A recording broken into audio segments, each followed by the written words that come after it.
Alright, what's happening, y'all? It's your boy Rico from Street Scores, and we gotta run down this 90-man roster. It's actually 93 of them provided by ESPN. We gotta run down this roster, and first of all, just get familiar with all of the names that are currently on the team, but also, I want to take a look at which position groups are gonna have some of the most intense battles. Is it going to be that 6th or 7th wide receiver spot, that 3rd or 4th tight end spot, the last couple of guard spots? In the secondary and linebacker groups are both toss-ups at this point. I mean, we have like the base starters, but then after that, we're not even exactly sure who's the direct backups even at this point. So we got to go down position group by position group and get a good look at where we also have our biggest strengths and weaknesses, because I don't think Chase Young is going to play week 1, at least from what I've seen so far. So who's going to start in place of Chase Young? Also, are any of our players going on the PUP list to start training camp? Some teams have already announced that some players are going on the PUP list. We haven't announced any yet, but we could definitely take a guess at who may start on the PUP list and how many people may end up starting on the PUP list. Also, do we have any training camp holdouts? That's another thing that's been going on. A lot of teams have a lot of players holding out. My Georgia Bulldog over there, Roquan Smith, holding out for the Bears. And then you have safety Jesse Bates, who we may want to trade for. With the Bengals, he's holding out. But do we have to worry about any Washington Commander players? But before we dive into all of that, make sure you subscribe to the channel. Hit the button next to the subscription button so you get a notification immediately. And every time I release an informative and opinionated video just like this one, stay tuned for all of the training camp updates, rookies, and veterans report tomorrow, as in July 26th, and then the day after and thereon we'll start to get some practices going, and I'm gonna update y'all on everything that's going down, the good, the bad, the great, the ugly, everything. Also, make sure y'all pull up every Friday 7 to 9 p.m. for the broadcast podcast with Shay, my brother, me, and anybody else we bring on to talk about everything, all sports, football, basketball, anime, music, everything. And also make sure y'all pull up every Sunday at 6 p.m. so we can do the call-in show. Y'all can call in, give y'all opinions on anything, or ask any questions you may have. By this next Sunday's show, in 6 days, we'll have a lot to talk about with training camp, so definitely make sure y'all pull up. And without further ado, let's get it.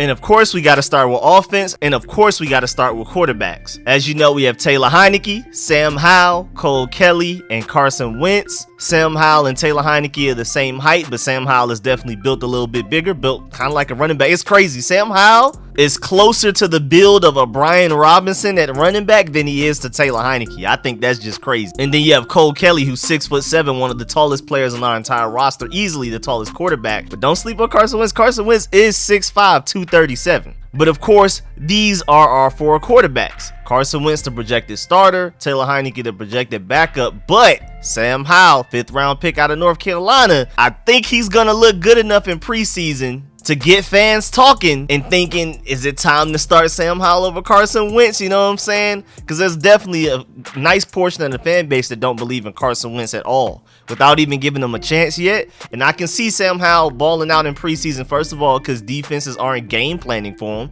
They're just more so trying to get a look at their guys. They're trying different formations, different plays, different coverages, really just, you know, trial and error type of things. But also, he'll be going against backups. When Sam Howell is your starter in preseason, that means backups are starting in preseason for the opposing team as well. So I just think all of the conditions are perfect for Sam Howell to go out there and super ball out in preseason, especially if he has his main man De'Ami Brown, them reunited from North Carolina, out there with him as he's playing in the preseason. I can see that chemistry looking unmatched and them looking like the best quarterback to wide receiver pairing in all of preseason around the NFL. I mean, I can easily see that happening. No other rookie quarterback has a chance to throw to their top receiver from either last year or the year before that. So I can see Sam Howell easily balling out in preseason and people calling for Carson Wentz's neck. And don't let Carson Wentz start off slow after Sam Howell has a great preseason. It's going to be all kinds of drama. But we need to go ahead and give Carson Wentz an honest chance. He's the clear-cut starter. There's nobody even close. I think Sam Howell has an easier chance to dethrone Taylor Heinicke as the backup quarterback than Taylor Heinicke has to dethrone Carson Wentz. Sam Howell just has a better play style and talent and arm for what Scott Turner wants to do with the offense. With Carson Wentz, say if there's an injury, you have to change less of the offense if you're throwing Sam Howell in there than in Taylor Heineke. But at the same time, right now, Sam Howell doesn't look ready to run an NFL offense. We'll see what he looks like in training camp. Maybe he's further ahead in his development than I've heard of, that I know of. I've heard that he's been balling out in camp, in mini camps and OTAs and things like that, but we'll see.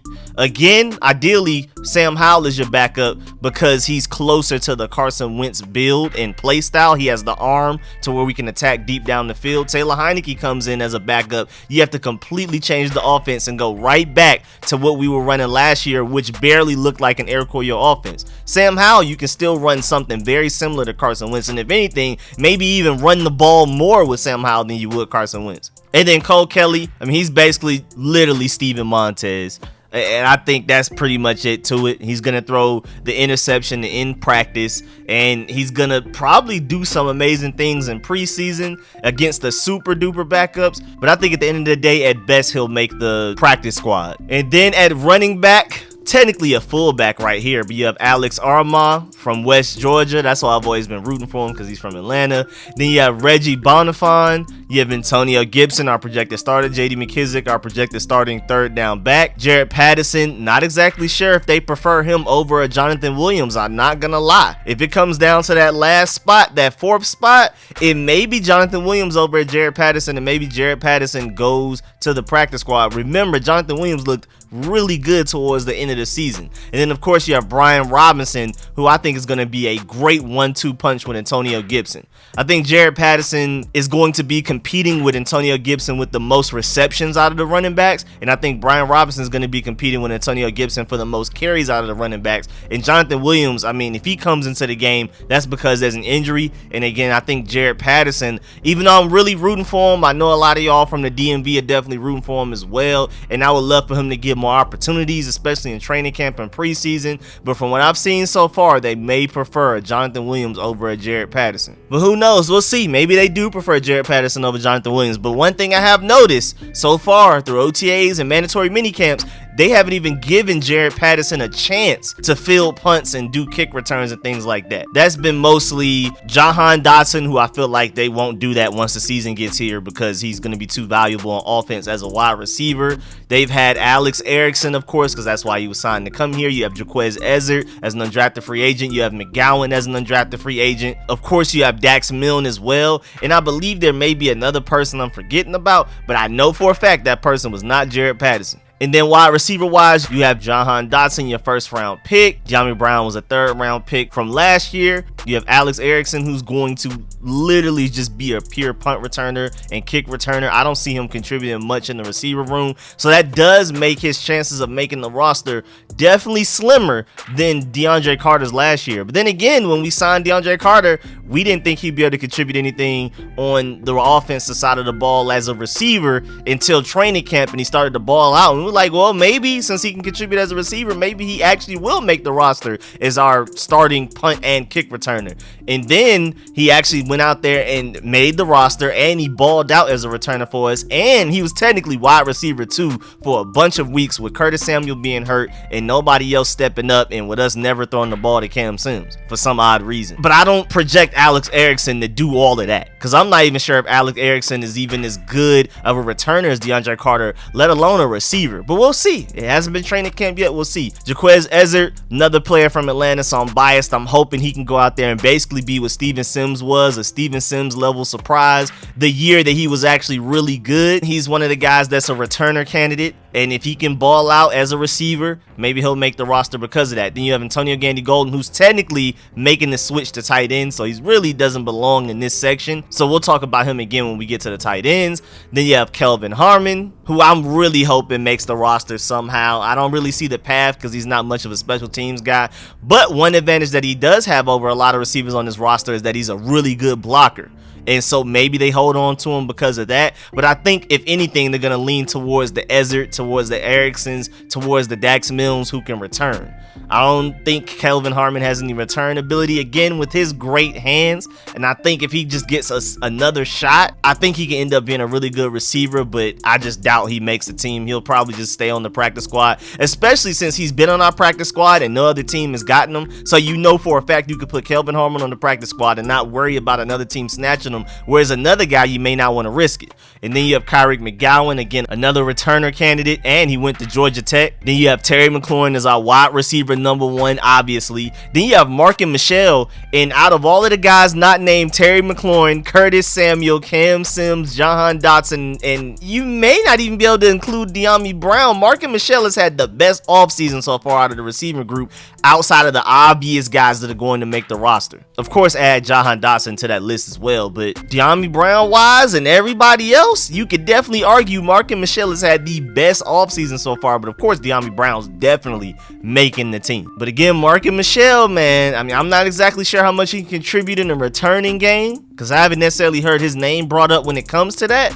but on offense, he's been the guy making a lot of the best plays for us so far in this offseason. That's really including everybody. If you had to put together a highlight tape of what every receiver has done so far this offseason, with Terry McLaurin holding out, so we technically haven't seen him, it's been between Jahan Dotson and Marken Michel who's been making the most plays. Then you have Dax Milne, and with him being a backup slot and potentially being able to contribute as a safe punt returner, he's not going to be explosive, but it's a guy that you know will catch the ball and not muff punts, so that may give him the edge as like the 6th receiver, but we'll see. They may keep 6 or 7. Then you have Curtis Samuel. We'll see if he can stay healthy, because he's really supposed to be our wide receiver number 2, but Jahan Dotson has been balling out so far in the offseason, so we'll see if Curtis Samuel ends up actually just becoming our starting slot and technically our wide receiver 3, but also the gadget player. Like I keep saying, if we can just get 70% of Deebo Samuel out of Curtis Samuel, this offense should be able to win 10-11 games. It's so much talent around him that if Curtis Samuel can give you that Deebo Samuel-like versatility, I don't think he'll be Deebo Samuel, but if he can do something similar, oh, this offense will be explosive. And most importantly, he just got to stay healthy. Then Cam Sims, our biggest wide receiver easily, because again, Antonio Gandy Golden is switching the tight end. And then after that, with Cam Sims being 6'5", the next tallest guy next to him is Kelvin Harmon at 6'2". And it's actually interesting too, because Kelvin Harmon is closer to Terry McLaurin and Curtis Samuel in height than he is Cam Sims technically, but we do look at Kelvin Harmon as a big receiver. First of all, because he is taller than those guys technically, but also he's one of those jump ball guys, so he kind of looks bigger than he actually is. He plays bigger than he actually is. But Cam Sims, our tallest receiver easily outside of the tight ends, he's easily our best big target guy. And so I automatically think he's going to make the roster because of that. And also he contributes on special teams and special teams coverage. That's huge. Now, granted, that's how he got hurt a couple of years ago, so I'm afraid of him doing that again. But he's been so good at special teams that I doubt they hold him back from doing that.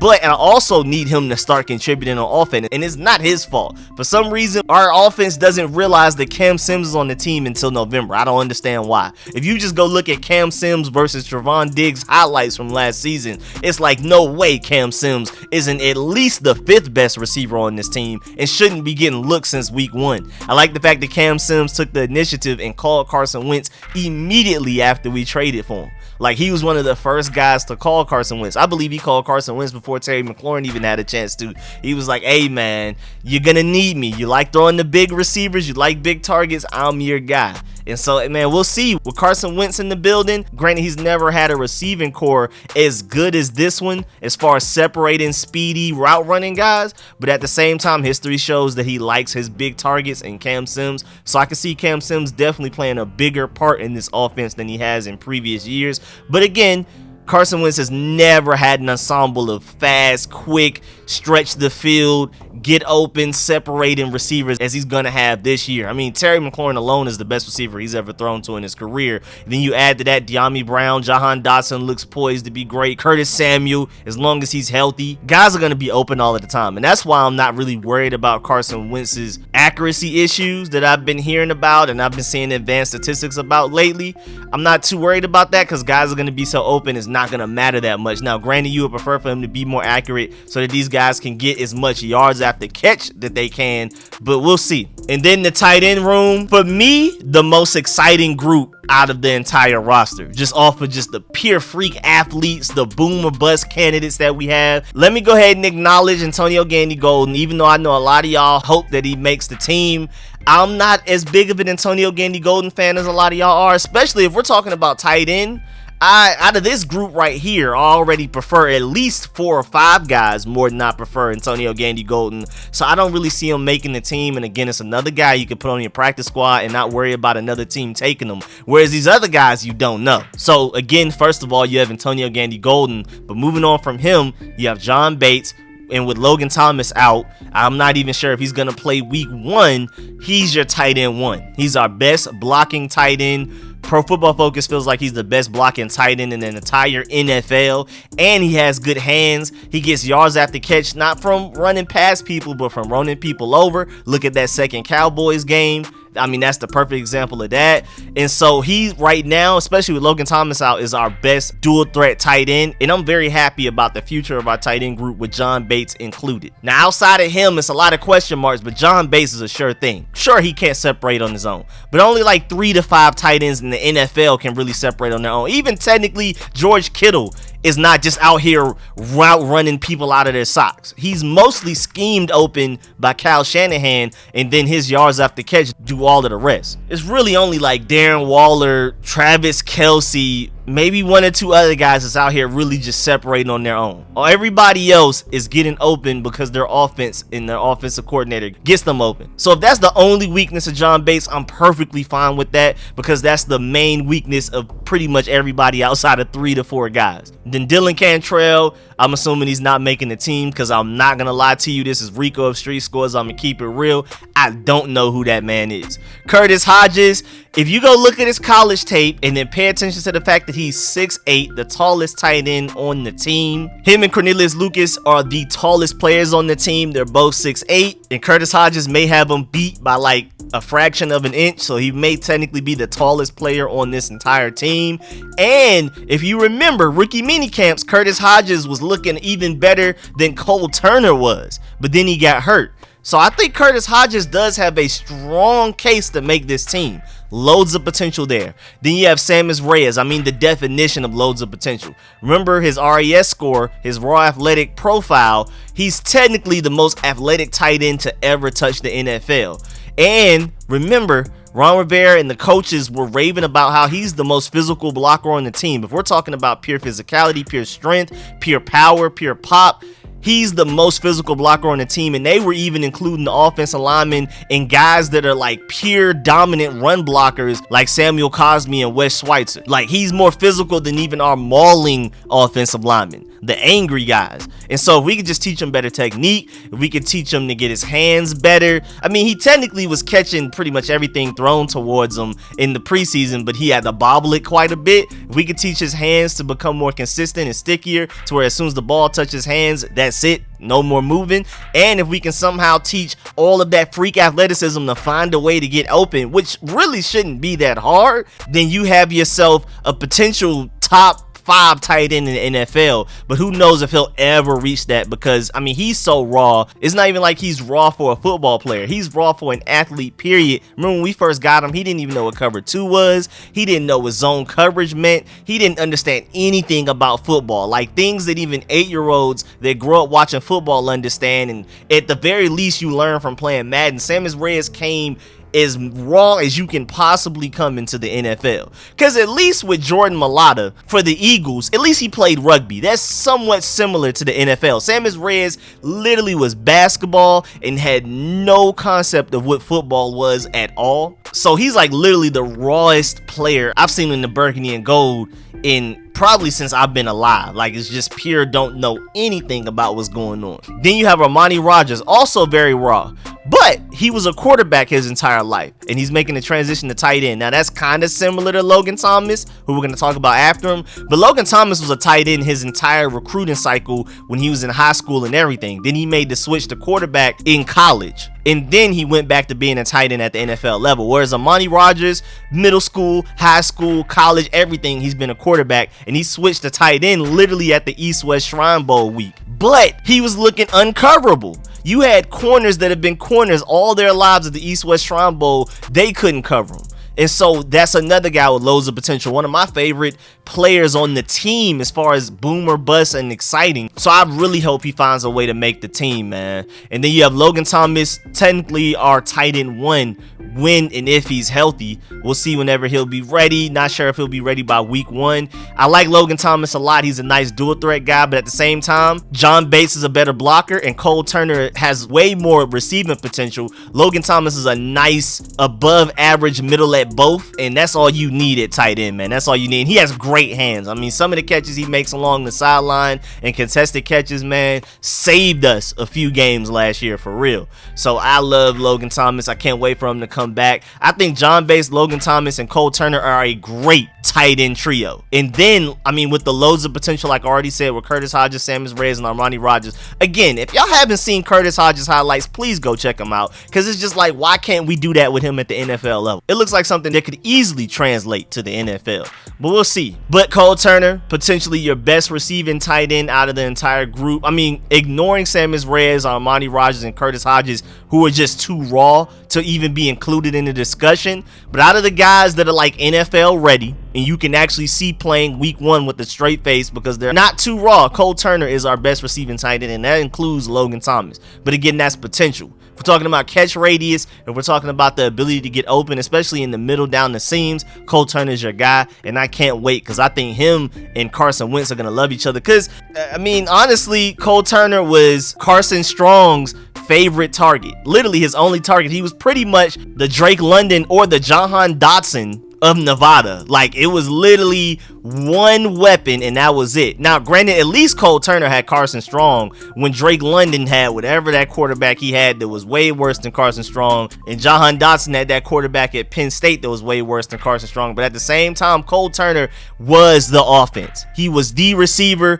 I mean, there was literally one drive, I can't remember who the opponent was, but Cole Turner literally was the entire drive to go down the field and score a touchdown, and he was the one that caught the touchdown. He was literally putting the offense on his back, and you could definitely see that was a trait that the Washington Commanders coveted. With their interest in Drake London, they would have taken him if he was available. Then they went for Jahan Dotson over Chris Olave, because Jahan Dotson had to carry an offense unlike Chris Olave, and Cole Turner had to do the same thing.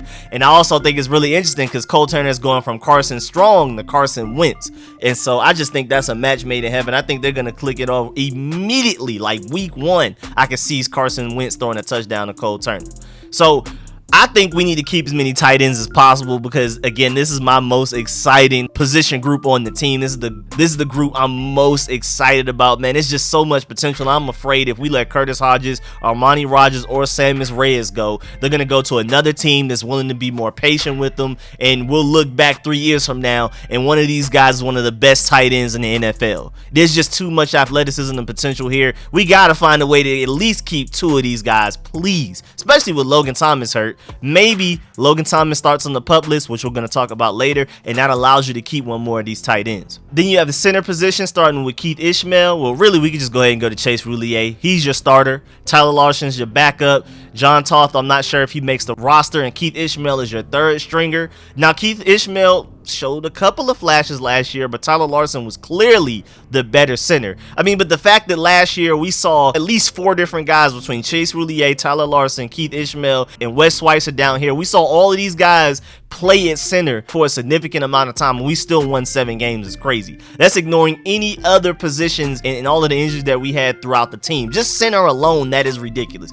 But again, Chase Roulier is your starter. He's a top 8 center in the NFL to me. I feel like he's drastically underrated, underappreciated. And then Tyler Larson again is your backup, but technically Wes Schweitzer is a better center than Tyler Larson, but Wes Schweitzer is so good at left guard and right guard, you prefer to throw Tyler Larson in at center if there's an injury at guard as well, and Wes Schweitzer can start at either guard position. Wes Schweitzer is just such a unique player, man. I don't think our fan base appreciates him enough, because he could honestly start at left guard or right guard or center for not only us but several other NFL teams. And he's just so good at being a flex position guy to where we could plug in anywhere on the interior offensive line that you don't want him starting. Because if there's an injury to left guard, right guard, or center, Wes Schweitzer can step in and start right there. And you don't want him already starting and now you're scrambling to find a backup plan for an injury. Again, Wes Schweitzer to me is an even better center than Tyler Larsen. Technically, he's the backup center, but he's also the backup left and right guard. Now, speaking of guards, you have Bo Benchwall,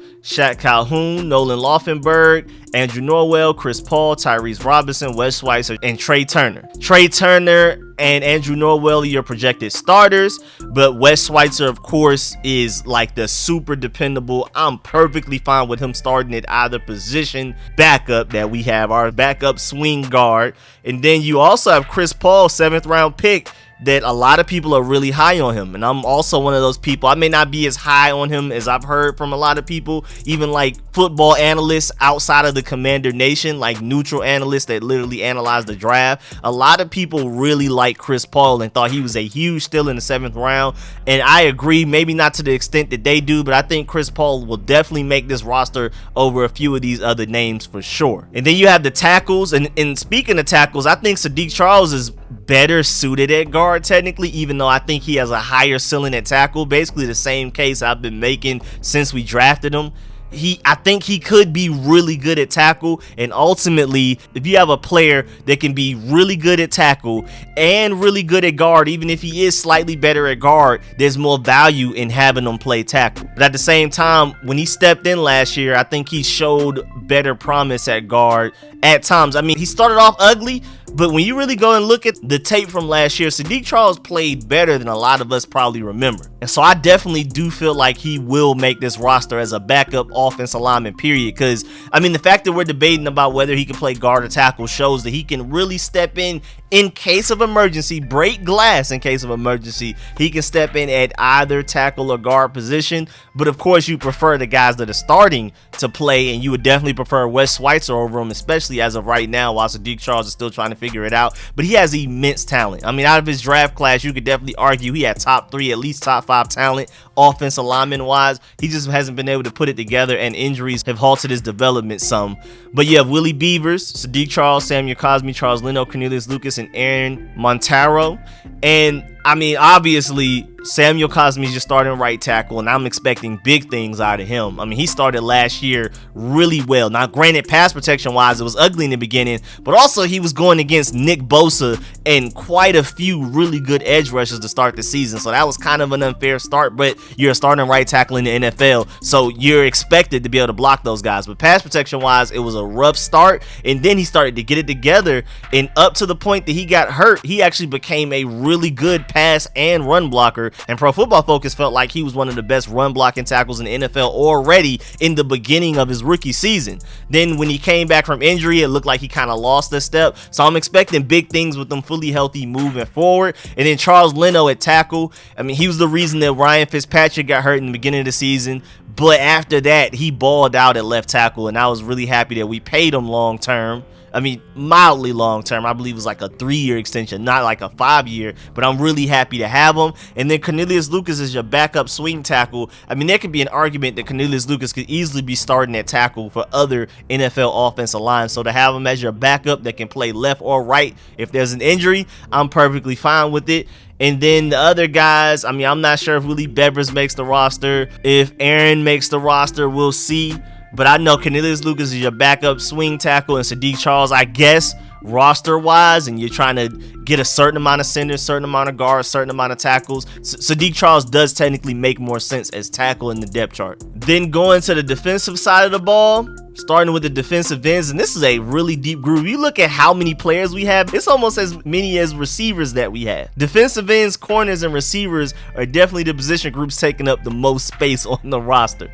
And that's mostly because we're also worried about injuries as well. And also, I mean, you have different specialists. You have a Shaka Toney who's really a 3-4 outside linebacker, a Von Miller type of guy. Of course, he's not Von Miller at all. I'm not saying that, but if we're talking about play styles, he's the super bendy, around the edge, quick move, get to the quarterback in a blink of an eye type of guy. And you may want to even try him at Sam linebacker because he showed better coverage ability coming out of the draft than anybody probably thought he could do. At the Senior Bowl, he was covering very well, so I'm surprised we haven't started doing that, especially with our linebacker problems. I think Shaka Toney could end up being a really good outside linebacker, like an off-ball linebacker. And then, of course, with this crazy bend, of course you would send him to go after the quarterback quite often. And then you also, of course, have the Chase Youngs and the Montez Sweats that are like straight up 4-3 defensive ends. So that's why we have so many. And then again, of course, also because of injury. But then you have David Bada, you have William Bradley King, Jalen Jelks,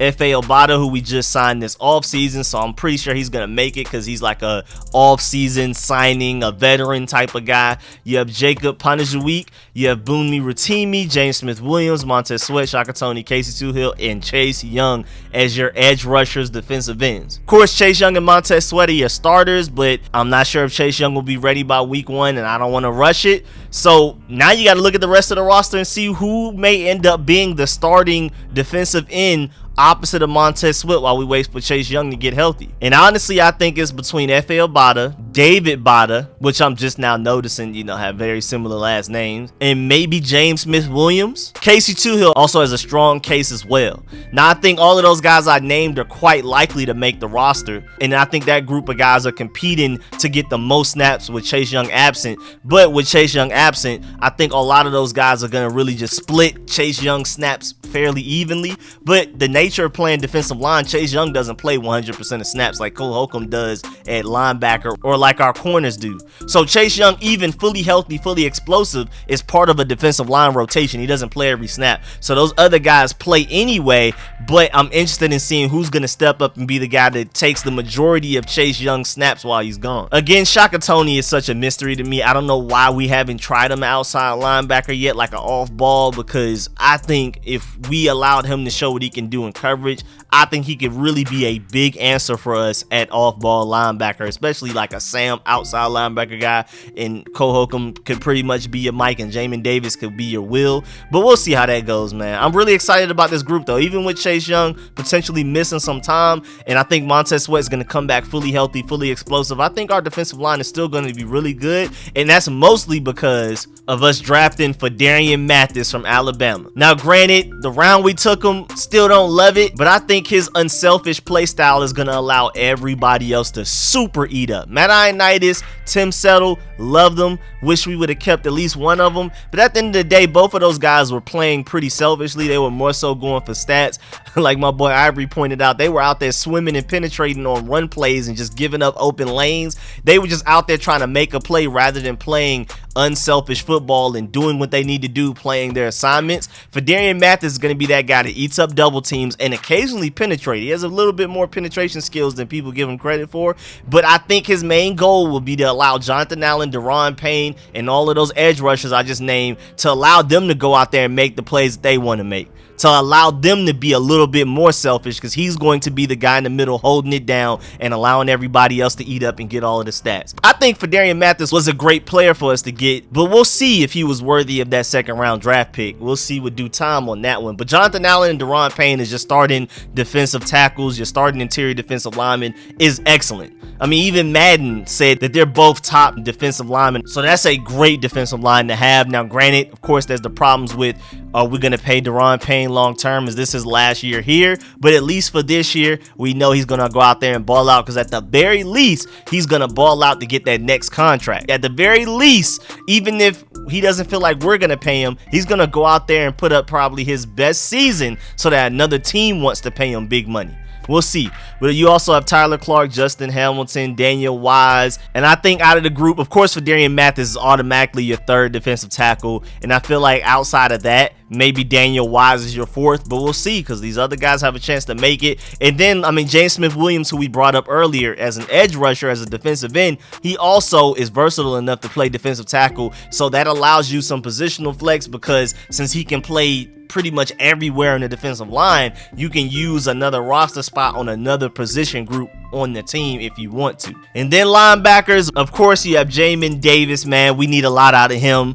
And I think naturally, just based on what we saw last year, I mean, he's going to improve because honestly, you can only go up from the bottom. But at the same time, I mean, we were forcing him in Mike linebacker after he only had 1 year starting experience of playing linebacker in college. And he wasn't even playing Mike the entire time there. So that was a lot for him to handle. And I think ultimately he just won't play Mike linebacker much at the NFL level. Maybe like certain packages, very rare times, maybe he will technically be a de facto Mike linebacker, maybe if that. But for the most part, he's going to be your outside linebacker, your weak side linebacker, your will linebacker. And I think he's going to be far more explosive because he's a freak athlete. He's the most athletic linebacker we have on our entire team. And I think once he's able to think less and move more, if he's doing less thinking and it's more natural, it's more instinctual, I think he's going to make a lot of explosive plays. Because if you look at a highlight tape of what he did last year and only look at the good stuff he did, you'd be like, hey, is this a Pro Bowl linebacker we have secretly tucked away on our team? But the good plays were so few and far in between that it just really didn't matter, and ultimately it was a very bad season. It was a very bad start for a first round pick. Now granted, I'm not sure if he'll ever live up to being a first round pick, but I think he will end up being good enough for us not to regret taking him, and I think he'll end up balling out this season, especially with everything else in place, with our defense starting to gain more chemistry, with our secondary starting to bunker down and gain better chemistry and communication. I hate that word with communication with the secondary, but it's really been a problem for us for years, and towards that second half of last season they started to get it together, and we're going to talk about that when we get to the corners. But I think once everybody else plays their assignments very well, most notably the defensive line, I think Fadarian Mathis also helps with a Jamin Davis because he's going to keep the linebackers clean, and everybody knows Jamin Davis, if anybody, needs to be kept clean the most out of all of our linebackers, especially our projected starters. And so I think Jamin Davis's second year will look way better just because we drafted a Fadarian Mathis as well. So I think I'm expecting big things out of Jamin Davis. I'm cautiously optimistic, but at the same time, I think just naturally with him playing the position that he's better suited to play, will linebacker, not dealing with all of the mental part of playing Mike. Remember, the Mike linebacker outside of quarterback is the most mentally demanding position in football. It's literally quarterback, and then there's a nice gap, and then there's linebacker, but then there's another nice gap, and then every other position. And so again, to have a 1 year starter in college that didn't even primarily start at Mike linebacker in college, to try to get him to do that at the NFL level, I'm glad that we tried it so that we know for sure he can't do it, because I mean, you don't want to just assume he can't and then he could have, and then you could have had a really good Mike linebacker in your hands. But it got to a certain point where it was like, yeah, pull the plug. We know this is not going to work. Let's just go ahead and move him to will linebacker permanently and let him ball out. And I think that's what he'll do. Again, not guaranteeing he'll ever live up to a first round pick, but I think he'll end up being a really good outside linebacker for us. And I think he's going to make a lot of explosive plays, great in coverage, and I think he's going to be in the backfield quite a bit. Just imagine some Zach Brown level blitzing potential, but also a guy that can cover and go sideline to sideline as well. I'm excited about Jamin Davis. As long as he's moving more and thinking less, I think he'll ball out. You have Myler Eifler, you have Farrod Gardner, who I'm rooting for and draft a free agent. He's from Atlanta, so I'm biased there, but also I can see him being a strong Buffalo nickel candidate because he was a linebacker in college. And then when we first got him, even though ESPN says linebacker, when we first got him, the Washington Commanders were talking about him as if he were a safety. And you know, that linebacker safety hybrid role is basically the Buffalo nickel. So I'm excited about seeing what Farrod Gardner can do, because I think he can just straight up ball out as well. I think that was a good draft still, but again, I'm biased as well when it comes to that. You have Dejon Harris. Of course, you have Cole Holcomb, our starting Mike linebacker, our best linebacker, very solid linebacker, maybe not necessarily a Pro Bowler, but he's the glue that holds everything down. He was playing 100% of snaps back to back to back to back until he got hurt. And then he came back and got right back to it. And our defense will look completely different without a Cole Holcomb in it. I'm just telling you that now. I also feel like our defense is going to look quite different without Landon Collins, but hopefully somebody can step up. Then you have Khalid Hudson, who honestly may be our third linebacker. David Mayo, we already know what we have in him. I'm tired of seeing him.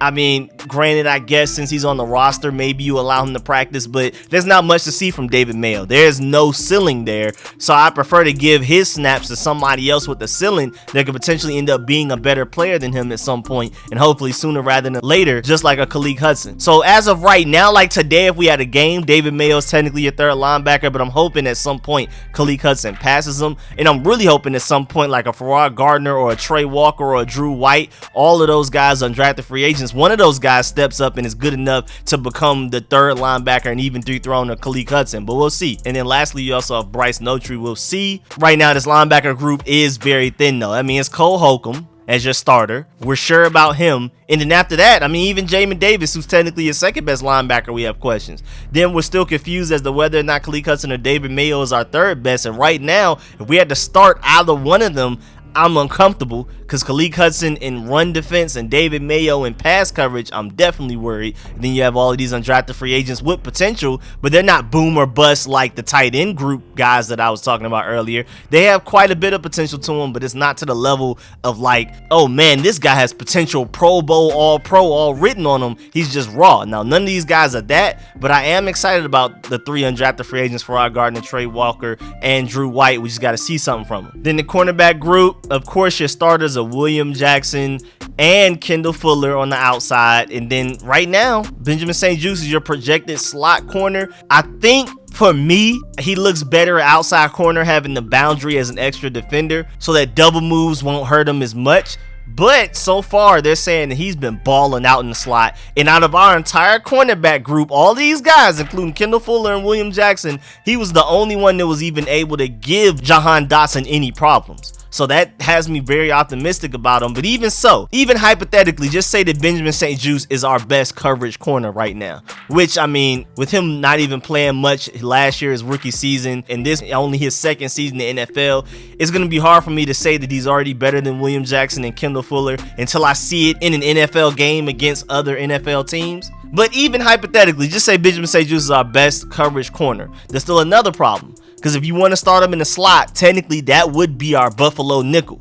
And can he handle run defense responsibilities? Can he step up in the run game and make tackles? Can he stack and shed against offensive linemen? I'm not sure. If he can, then he's literally our starting Buffalo nickel, and he's basically just a higher ceiling Landon Collins, basically just a better coverage Landon Collins. Of course, he'll never be as good of a run stopper or a blitzer as a Landon Collins, but if he can do the bare minimum in run defense and then cover as well as he covers in the slot, then that's literally your starting Buffalo nickel, and he can be on the field as much as possible. But until then, I'm still worried about the Buffalo nickel position. Maybe Jamin Davis is ready to step up. Who knows? But as of right now, Benjamin St-Juste so far has had the best offseason out of our entire cornerback group.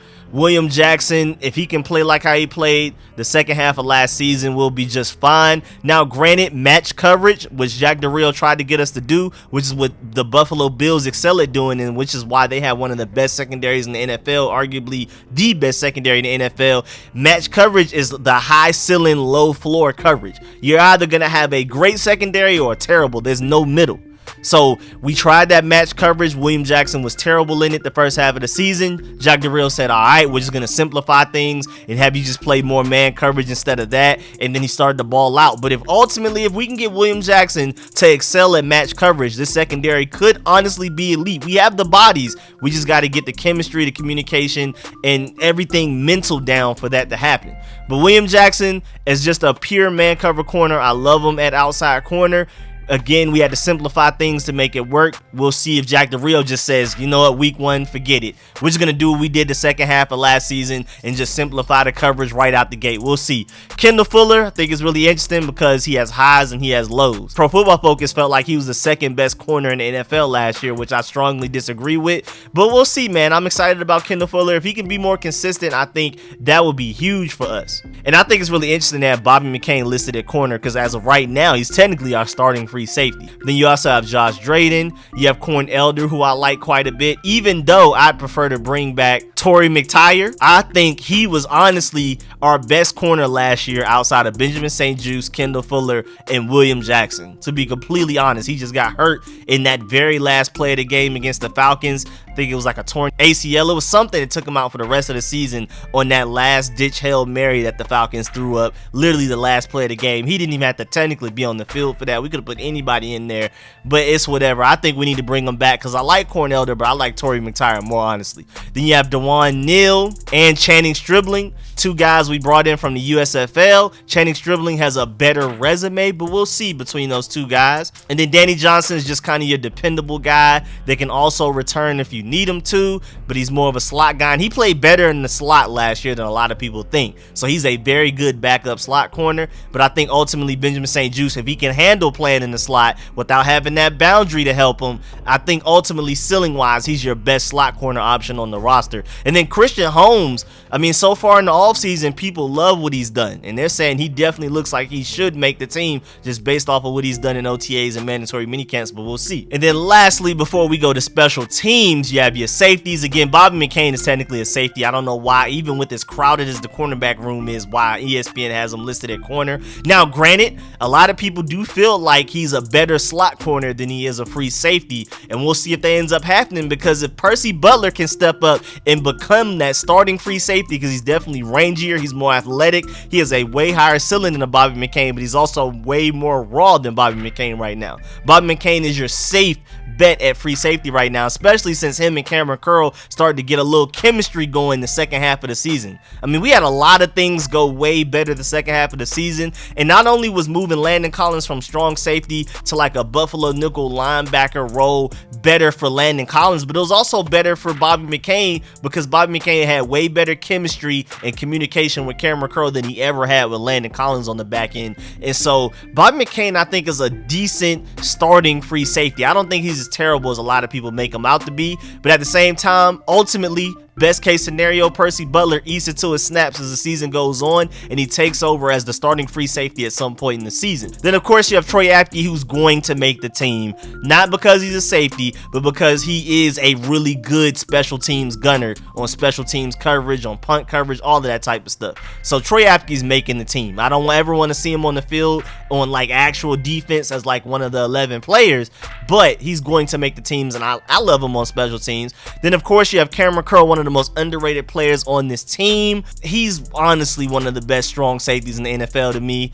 I just feel like he hasn't been given enough credit. I think he definitely is going to show why he's one of those guys, especially when the entire defense plays better this year, which wasn't his fault last year though. But when everybody else is playing much better this year, everybody's healthier, and we look like a top 10, hopefully top 5 defense this year, and not a bottom 5, bottom 10 defense like last year, I think Cameron Curl will get more credit, because he was one of the very few bright spots on a bad defense last year. And so of course guys that don't really watch film, that don't watch every team, are not going to notice how great Cameron Curl was and how much he was making up for other mistakes. I mean, making plays outside of his responsibility. Cameron Curl having the crazy high IQ to go and make the play himself, even if it wasn't his role to do that. Then you have Derek Forrest, and who's everything I've heard so far in the offseason been balling out, and probably right now our strongest contender to be our starting Buffalo nickel. And then you have Jeremy Reeves, who's a nice backup free safety option if we need it. Technically he's third on the list. It's Bobby McCain, then Percy Butler, then Jeremy Reeves, but he does have a solid chance to make the roster. But again, Percy Butler, remember Chris Sims, and he may be wrong on quite a bit of stuff, but sometimes when he's right, he's super right. He loved De'Ami Brown last year. Felt like he was one of the best receivers, one of the most underrated receivers in the draft last year. So I'm hoping he shows that this year. But Chris Sims has been super right on a lot of quarterbacks. His list will literally be totally backwards from the national media's list when it comes to certain position groups like quarterback and receiver and things like that. And he's ended up being right on quite a bit of it. And he thought Percy Butler was the best pure free safety in the draft. He felt like he was the rangiest free safety in the draft, and also likes his man coverage skills. So Percy Butler has loads of potential. He can end up being our future starting free safety that we've been looking for so many years. We haven't really honestly had one since Sean Taylor, for real. And I'm not saying Percy Butler will be Sean Taylor, but I think we may have finally found a guy that can be our starting free safety for like 10 years in a row, which we haven't had. And then special teams wise, you have Joey Sly as your starting kicker, which I love. I think Joey Sly is a franchise kicker. From what I saw last year, I'm very comfortable with him being that guy. Now granted, I think we only gave him a 1-year contract this offseason. I think we need to go ahead and lock him down for the next 5, because I think he's really good, and he's only 26. You know, kickers be going in well into their 40s, so I think we have plenty of time with Joey Slye. I think we are no longer looking for a kicker, because even outside of Joey Slye, Brian Johnson coming in as a backup to Joey Slye, technically the fourth kicker we used last year after Dustin Hopkins, Chris Blewett, and Joey Slye, he even looked really good. He was way better than Chris Blewett, and to me, he looked better than Dustin Hopkins. So right now, with Brian Johnson, who's probably just going to be on our practice squad, we're in good hands with two kickers. We went from having 0 to 2 real fast. So I was really glad. I mean, granted, it kind of sucked doing mid-season tryouts at kicker in regular season games, because it definitely hurt us, but ultimately in the future, I'm glad that we found those gems in Joey Slye and Brian Johnson, most notably Joey Slye. Just stop trying to tackle guys if a kick gets blocked. That's why he ended up getting hurt. Then Tress Way, one of the best punters in the NFL. We've been joking about it for years, but up until like 2-3 years ago, before Terry McLaurin and Chase Young got here, you could argue Tress Way was honestly one of the best and most consistent players on our team. Definitely one of the most underrated. And you have Cameron Cheeseman. Now, we hated the fact that we went and got a long snapper, in like the 5th round, but he ended up almost making the Pro Bowl. I believe he was like a Pro Bowl reserve last year. And if you make the Pro Bowl reserve, whatever, at any position, even if it's long snapper, and you were drafted in the 5th round, that's a good pick. And so now we don't have to worry about long snapper. He's only 24 years old. It looks like we have the future of our special teams right here. Now, Tress Way, I don't know how much longer he's going to go, but between Joey Slye and Cameron Cheeseman, we're good on special teams for, I believe, at least the next 5 to 10 years, hopefully. And now moving on, let's take a look at who may end up on the PUP list. Well, as of right now, NFL teams have already started announcing who's on their PUP list. We haven't announced anybody yet technically, but the Draft Network listed an article of the 5 most notable players in the NFL that may end up on the PUP list.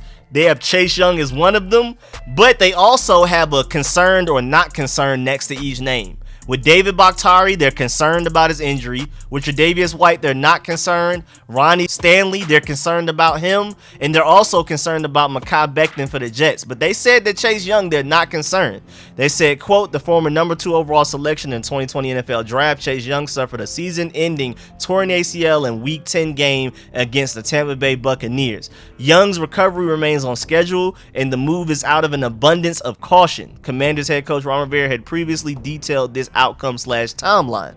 Young didn't experience the breakout sophomore campaign many expected him to after recording a respectable 7.5 sacks as a rookie in 2020. Young only managed 1.5 sacks before suffering the injury in November. Young should be available for Washington's Week 1 contest against the Jacksonville Jaguars. Young could enjoy his first double-digit sack campaign in 2022, unquote. So again, the most notable thing is that the Draft Network is not concerned about his injury. They feel like whenever he comes back, he'll just be ready to go, and him being on the PUP list is more so an abundance of caution. But also very notable, they said they feel like he could be ready by Week 1 against the Jaguars. Now, me personally, even though, again, like I'm going to keep emphasizing this, there are no easy games. Until you are proven to be an elite team, even outside of that, it's the NFL. Technically, there are no easy wins. There's nobody you can mark on the calendar and immediately say, we're going to win that game before the game even starts. But at the same time, if you wanted to make sure that Chase Young was fully healthy, the games you'd be willing to allow him to miss and still feel like you can win are against the Jaguars and the Lions, and maybe even the Eagles Week 3, but hopefully he'd be ready to come back by then. But yeah, man, I'm not risking Chase Young making his injury worse against the Jacksonville Jaguars, in my honest opinion. Now, if by the time we get to Week 1, Chase Young is 100% healed, there's no risk of injury, then of course I want him on the field. And hearing the fact that a lot of people feel like he should be ready by Week 1 does make me very happy. That makes me very optimistic. I didn't even know that that was a thing until today. I was in the mindset that he wasn't going to be ready by Week 1, but I'm seeing sources around the NFL say that he could be ready and should be ready by Week 1. But we'll see. If there's anybody that would hit the PUP list, it's probably Chase Young. Logan Thomas is also a candidate, but the surgery that he got compared to what Chase Young got, Logan Thomas is technically supposed to be back before Chase Young. Chase Young went for the more sure thing surgery that should help refine his knee better than what Logan Thomas got, but Logan Thomas got the surgery where he should be able to return sooner. Now, granted, his knee may not be as refined and as protected as Chase Young's is, but again, he should be back sooner. And then you also have our starting center, Chase Roulier, who out of the 3 honestly feel like should be back the soonest. So maybe we end up with nobody on the PUP list, but I think Chase Young is our biggest candidate to end up on the PUP list. And at the same time, People are saying that he should be ready by week 1. And also, I wanted to point out the fact that that roster we just ran through was 93 names. You're only supposed to have 90. So I don't know if we're going to cut some guys at the start of training camp, or if we may just put Chase Young, Logan Thomas, and Chase Roulier on the PUP list to start, and that's your 3 guys right there out of the way, and you have the other 90 to go out there and be able to practice in training camp and prove that they deserve to be on this roster. I don't know. I think it's kind of fishy that ESPN has 93 names. You only allowed 90 on your roster when training camp starts. That's 3 extra names, and then we happen to have 3 guys who are PUP list eligible. We'll see if they actually end up on the PUP list, but I think it's really interesting. And then lastly, like I spoke about earlier, I don't think we're going to have any holdouts. Terry McLaurin got his money. Deron Payne doesn't seem like he's going to hold out. He didn't even hold out in mandatory minicamp. So I think we're good on holdouts. Everybody that wanted their money got their money again, except for Deron Payne. And then we have a lot of contracts coming up. When we have Cole Holcomb, eventually Cameron Curl, Montez Sweat, Chase Young. We have a lot of contracts coming up. But as of right now, this offseason, we have no holdout worries, and that's a good thing. We have a couple of injury worries, nothing crazy though. Like as of right now, we don't have any guys that'll look like they're gonna miss the entire season. We have at worst Chase Young, I think, who people again are saying may even be able to be ready by week 1. Outside of Chase Young, Chase Roulier, and Logan Thomas, who are all potentially going to be ready by week 1, even though I wouldn't bet my life savings on it, but there's a chance, and apparently there's a good chance. Outside of that, everybody else is pretty much healthy. So we're good. This is a really good start to a training camp. I hope we stay healthy, but as of right now, compared to other teams, we are very lucky when it comes to injuries and players holding out. We're just very lucky, period, when it comes to guys being absent, whether it be due to injuries or contract situations. But yeah, man, that's the end of this video. Please get in the comment section. Let me know how you feel about everything discussed in this video. Give me your roster projections. What is the most interesting position group for you? Again, you already know tight end is mine. Who do you feel like is going to start behind Chase Young, or at the very least get the most snaps outside of Montez Sweat while Chase Young is gone, if Chase Young is gone at this point? And also, who do you feel like may start on the PUP list? Who do you feel like will be back the soonest? Who do you feel like will be back last out of the 3 names I gave you, and any other roster observations that you may have? And of course, man, I appreciate all the support. Please leave a like on this video if you liked it, if you learned anything. Also, shouts out to all of my sponsors, especially my Pro Bowl sponsors whose name you see scrolling on the screen right now. And also a special shouts out to everybody that donates to the streams, the Friday night live stream, and definitely the call-in shows on Sundays. Those of y'all that pull up and donate, I really appreciate y'all. Catch y'all later. I'm out.